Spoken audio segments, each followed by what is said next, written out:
அதுக்காண்டி தோண்டணும். அது ஆழமாக போயிட்டே இருக்கு. என்னன்னு தெரியல, ஆழமாக போயிட்டே இருக்கு. பார்ப்போம். சரி, வெயிட் பண்ணி பாருங்க.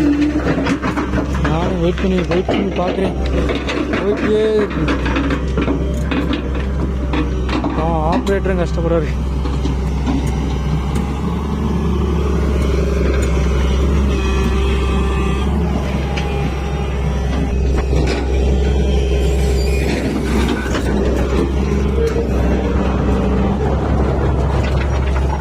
இன்னமும் எதுவுமே கிடைக்கல.